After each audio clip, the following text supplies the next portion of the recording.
OBD de trouble code description technique turbochargé, supercharger boost control B position dépassée learning limit. Qu'est-ce que cela signifie?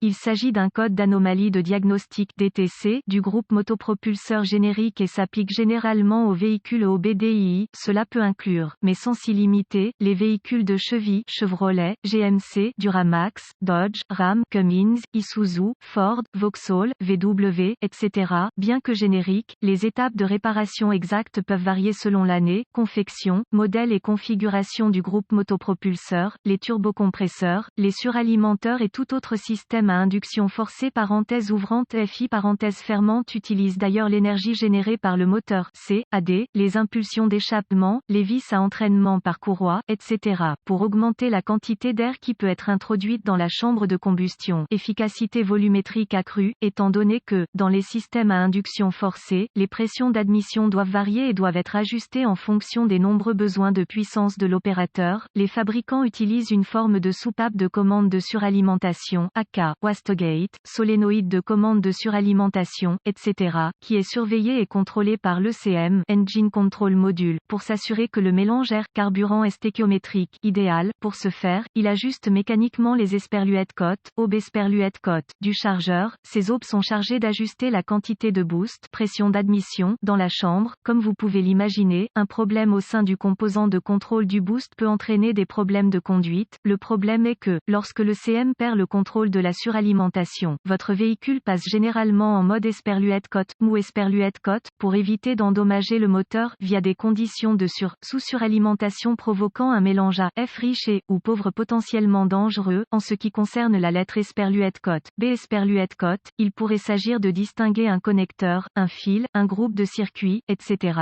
Cela dit, les spécifications du fabricant sont la meilleure ressource que vous puissiez avoir pour cela. Le CM allume le témoin de vérification du moteur CEL avec P003B et les codes associés lorsqu'il détecte un défaut dans le système de commande de suralimentation. Le DTC P003B est activé lorsque le CM, module de commande du moteur, détecte la position du bras de commande de suralimentation B connecté aux aubes, pour être hors de là ou des plages souhaitées, un turbocompresseur et ses composants. Quelle est la gravité de ce DTC? La gravité est réglée sur modéré à élevé. En cas de problème dans le système d'induction forcée, vous risquez de modifier le rapport air-carburant, ce qui, à mon avis, pourrait causer des dommages importants au moteur s'il était ignoré ou laissé sans surveillance. Non seulement vous courez le risque d'endommager les composants internes du moteur, mais vous obtiendrez une consommation de carburant terrible dans le processus. Il est donc dans votre intérêt de réparer les défauts du système d'induction forcée. Quels sont certains des symptômes du code? Les symptômes d'un code d'anomalie P003B peuvent inclure, niveau de puissance faible, irrégulier et, ou anormaux, conduite globale médiocre, diminution de la réponse de l'accélérateur, difficulté à gravir les collines, le véhicule passe en mode esperluette cote, mou esperluette cote, CAD, à sécurité intégrée, symptômes de conduite intermittent. Quels sont certains des points communs causes du code?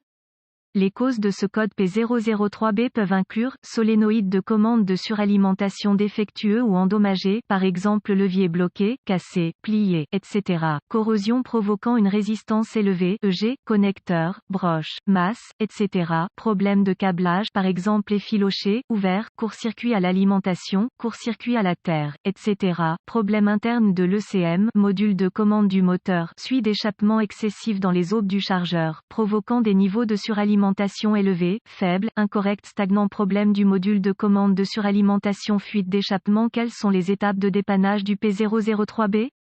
Étape de base N°1. Une note importante à retenir est que les systèmes à induction forcée génèrent une quantité dangereuse de chaleur et brûleront gravement votre peau s'ils ne sont pas protégés ou que le moteur est froid. Cela dit, localisez visuellement le solénoïde de commande de suralimentation. En règle générale, ceux-ci sont montés directement sur le chargeur lui-même, mais pas à tout moment. Une fois localisé, assurez-vous que sa fonctionnalité mécanique est à la hauteur. Ceci est impératif car après tout, il contrôle mécaniquement votre chargeur et augmente les pressions. Si vous pouvez déplacer manuellement le levier du solénoïde vers le boîtier du chargeur, c'est un bon signe. Gardez à l'esprit que, dans certains systèmes, il n'est pas possible de le faire. Étape de base N°2. J'ai vu, parfois, ces solénoïdes possèdent des leviers réglables qui aident à trouver le point. D'où, bien sûr, cela varie considérablement d'un fabricant à l'autre. Faites donc d'abord vos recherches. Remarque, soyez aussi non invasif que possible ici, vous ne voulez pas endommager les composants du chargeur car ils ont tendance à être chers. Étape de base N°3. En fonction de votre configuration particulière, le module peut être monté directement sur la commande de suralimentation, en tant qu'assemblée, disons. Si oui, assurez-vous qu'il n'y a aucun signe d'intrusion d'eau, tout signe de corrosion, eau, dommage, et l'ensemble, ou si possible, juste le module, devront très probablement être remplacés. Étape de base N°4. Portez une attention particulière aux faisceaux allant au solénoïde de commande de suralimentation, ceux-ci sont acheminés à proximité d'une quantité de chaleur dommageable. La plupart du temps, si des dommages dus à la chaleur sont présents, cela sera évident au début des étapes de dépannage.